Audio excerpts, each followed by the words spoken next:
My name is Ali Al-Haj. I am a spoken word artist and slam poet, and my poem is called Loaded Headlines.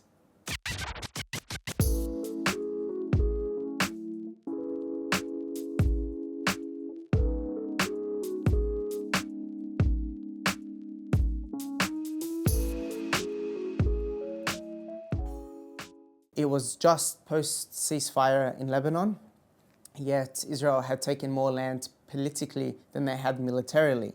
So you had the women of the villages who stood up in their traditional abayas, who stood up so steadfastly. And they were the ones to stand in front of tanks. They were the ones to stand in front of soldiers, barrels and guns and everything pointed at them. At the same time, Lebanese and Muslims and Arabs were being vilified either for their stance of being pro-Palestine or just for their race and religion. Then you had Antoinette case with ABC, and then the whole thing about, again, race and religion.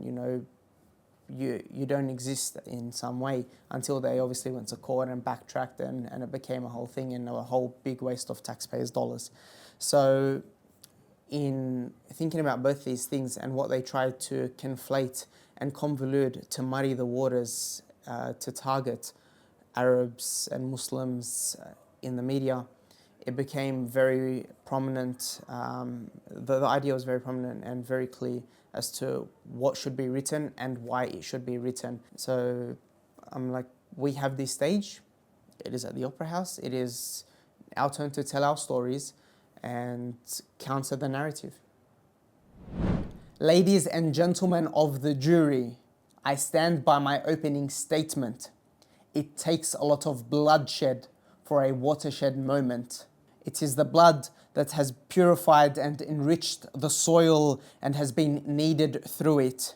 Because look at how the fig and olive trees grow so plentiful, so to those who say resistance is futile, we say resistance is fertile. Where have you seen a soil so bountiful in what it bears, but burdened in what it bears witness to? So the opening lines, at least the first 4 verses, it actually came from imagining a court case and me having to defend myself for that line because a disgraced journalist decided to call me a self-proclaimed poet and couldn't even come up with a valid argument that tried to weave words and sentences before and after quoting me on things.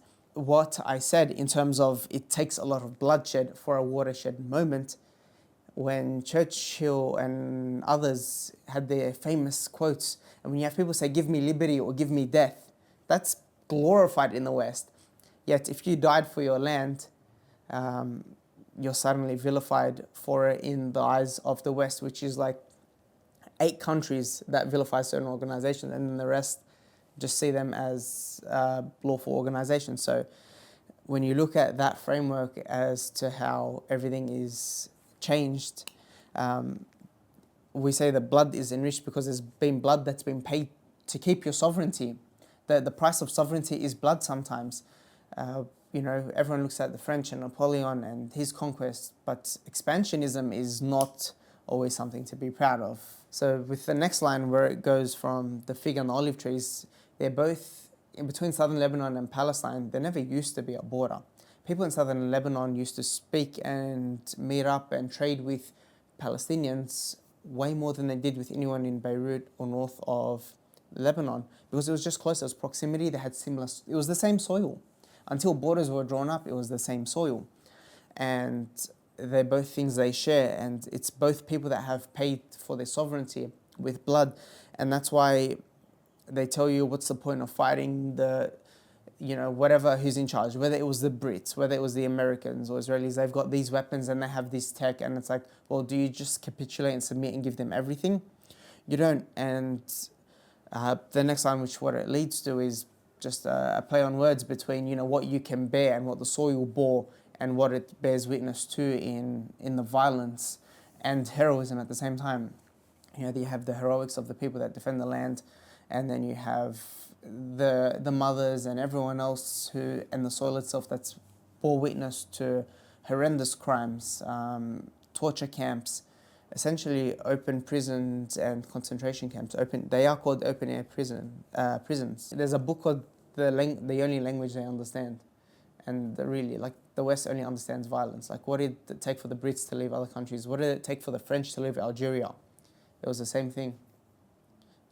Zimbabwe was the same. And also, like, the watershed, you have to go, like, real deep into the metaphor, but it's like tears of sacrifice as well, and joy at the same time. If I like a certain image or a word, what word can I kind of massage to create a false rhyme or a similar word to it? So when I say futile and fertile, yes, there is a rhyming aspect to that, but they're only a few letters apart, and they relate to each other because they're saying something's not worth doing, but it's fertile in the way that if you do it, it will sprout, it will grow. Bears and bears, what you bear on your heart and as a burden, and what you bear witness to. If you've bore witness to burdens, then it allows you to massage that. So then you also think, okay, how does this story tell? Where can I use it? Also without overdoing it. You can't just have a whole poem of just pun after pun after pun. It has to be well timed. It has to be in the correct place. I used to have a thing where I just go rhyme, rhyme, rhyme, pun, and it did become my style a little bit. Keep your style, but alter it a little bit. Try to bring something new. Expand your thinking of writing, because then you also don't know what else you can add to it. I know some people who are very visual writers, and the stories they'll paint for you, you can fill up a whole billboard with, just a few verses of a poem, of the image they've painted in your head. Whereas others will paint a picture emotionally, they'll make you really feel something. So I think if you can intertwine the two, if you can make them see the image and then feel it, then you've got them hooked and you're taking them on a journey. I will tell you of a land whose women throw rice and ululate in celebrations and martyrdom, who chambered courage and steadfastness, who wielded resilience in their folds of their abaya. A land of women who led liberation where armies couldn't, and stood in front of soldiers and tanks, barrels and cannons pointed at them unfazed. With the same soft hands they care and nurture both families and nature. They point at invaders and say not one step further. Warriors that give birth to and inspire generations of warriors. So the brave, steadfast woman I write about and try to, write the image and convey the image of standing in front of the tank. Her name was Zahra al-Kubaisi, and it was in the village of Marun al-Ras, which is right on the border of Lebanon and occupied Palestine. The Israelis were still there post-ceasefire, and they had their tanks, they had their military lined up. They were literally pointing their guns at all the villagers who were literally just trying to get back to their homes. They had the barrels of the cannons, the cannons of the tanks pointed at them as well, and essentially threatening them. They'll turn it to face people who are trying to walk in to say, we'll kill you, we'll blow you to bits if you take another step. But this one woman, just unfazed, just in her full abaya, dressed in black, walks up and stands in front of the tank and says, if you're going to kill me, kill me. But this is my land, and I'm not going to stand here and let you take it. I'm not going to capitulate. A dignified death is better than a life of humiliation. You see her in front of the enemy, and then if you see her with her family, how she nurtures her family, how she nurtures her garden, how, whether you've got your mint, your basil, your herbs, your figs, whatever you've got, that's what the line is. They nurture both families and nature. And their soft hands are caring, and they only know when they need to be hard and tough. When it's someone taking that land you've built your entire family and generations upon. A land of sacrifice, where resilience and love is the wife whom gave her husband one of her eyes for them to be able to see each other. The land where my grandfather's home was, bombed on 2 different days and shattered his grave, now an inharmonious mosaic we never thought we'd have to put back together.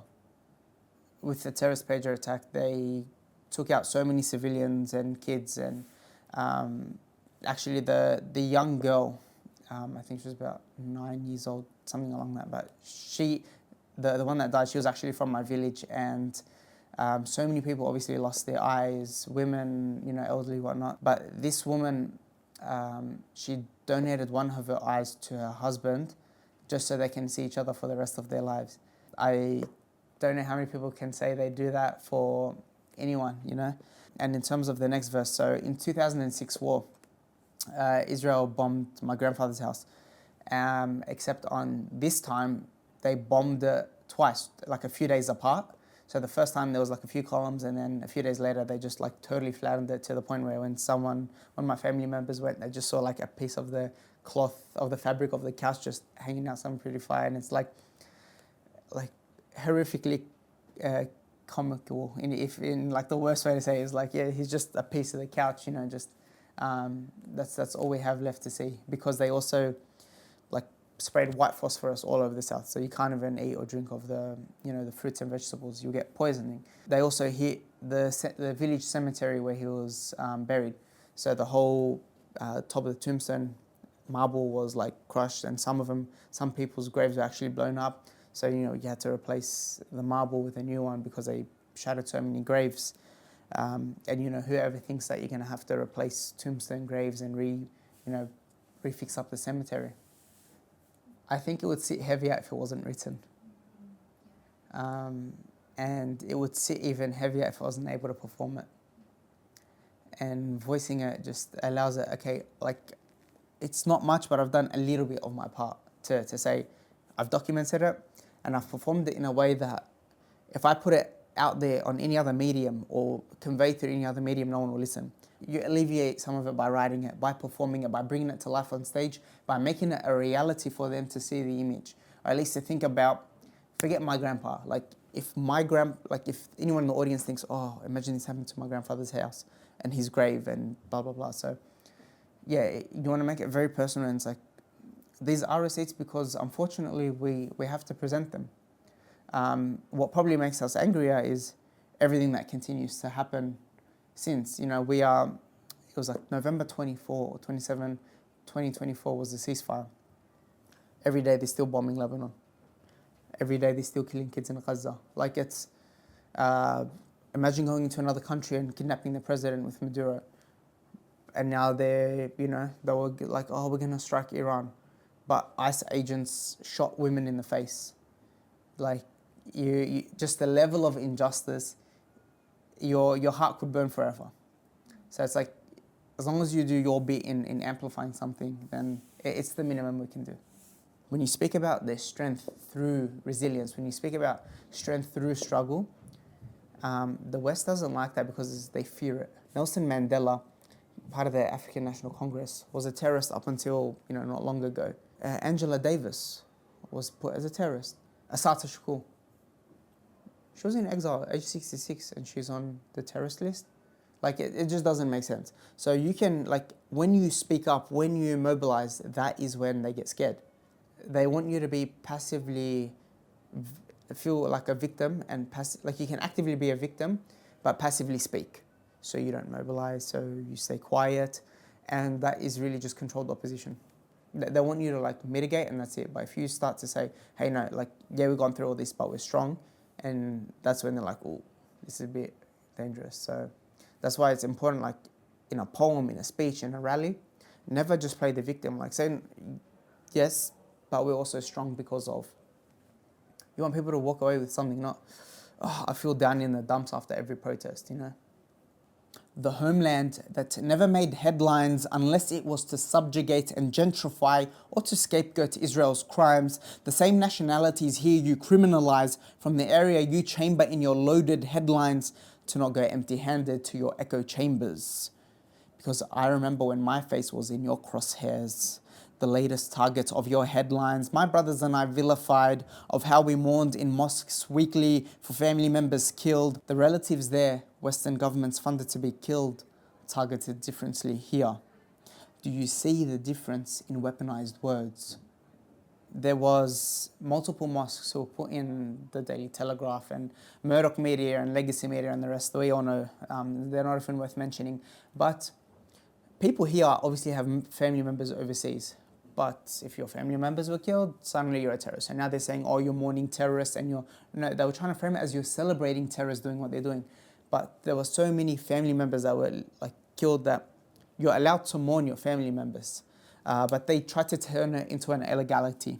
They can try to deny this, but Australia has the most covert weapons trade program in the world. But we know that there are parts like the actuators on an F-35 which are made here. We know that, in Alice Springs, we know that we have Pine Gap. We know that we use these satellites to actually give coordinates to Israel and America to, target Gaza, Lebanon, etc., Iran. So Australia is complicit. So they're complicit on a military level, they're complicit politically, they are also complicit in their rhetoric through their media. The media war is called the soft war, it's a digital war, and all these things where you portray certain people and you convey them and you vilify them on headlines, it criminalizes them in the eyes of the public. And when you've done that for decades, we don't even need to talk about Pauline Hanson. You can go that far, or you can see her continually trying to wear the burqa and her little stunts. But for decades, it's been vilified, criminalized, and then every time something like this happens, it's just another opportunity to further that criminalization of races and religions. So there were headlines, about myself, about mosques, about other people. The best example, the best contemporary example is what they've done to globalize the Intifada. Because if you were to say to nafid, that means to shake off. So if you're going to the beach and, you're getting in the car and you got sand on you, your parents will be like nafid halak, like shake yourself off, like clean your sand. So to shake off something, to shake off the dust, to get back up. So they've criminalized now, I don't know if it's gone through, but essentially they're trying to globalize the Intifada. That's the best contextual example. So they're weaponizing certain words. When they try to criminalize, and they've weaponized from the river to the sea, when it was, essentially in the Likud Party's charter, and it was in Israel's rhetoric forever before it was in Palestinian rhetoric. But it wasn't criminalized then, yet when you try to own something and say, hey, from here to here, this is how we always were, one land, before, people tried to occupy it. These are the lands we didn't even need borders. Everyone was, it was called Greater Syria, from Lebanon to Jordan, all the way up parts of Iraq. That is the weaponization of words to allow you to not, or to forbid you from saying them and from using them in your activism. At the same time, when you say these words, the way they write headlines, it's always, someone was killed or dead by a mysterious, force in the world. When they're speaking about Ghazni kids, the kids are starving. Well, who killed them? Why are they starving? Who's emitting them from getting water? Who's dropping planes? Who's supplying the planes? So there's always this ambiguity. All of it is manufactured consent. And there are books on this. There's literally a book called Manufacturing Consent by Noam Chomsky. There is media control. There is all of these things that tie into headlines, because as soon as you've planted someone, it's easier to throw ideas out there the way Trump does in his, when he was going up as a presidential candidate, and he'll throw accusations, but you don't have enough time to counter all of them. But the damage is done. To try to pull all that back and to correct the wrongs, or to call out each false claim, you're always behind the 8 ball, and people will just at least subconsciously have a negative opinion of you or your race or religion. So the West works on manufactured consent. So let me tell you about the area of academics and journalists and artists.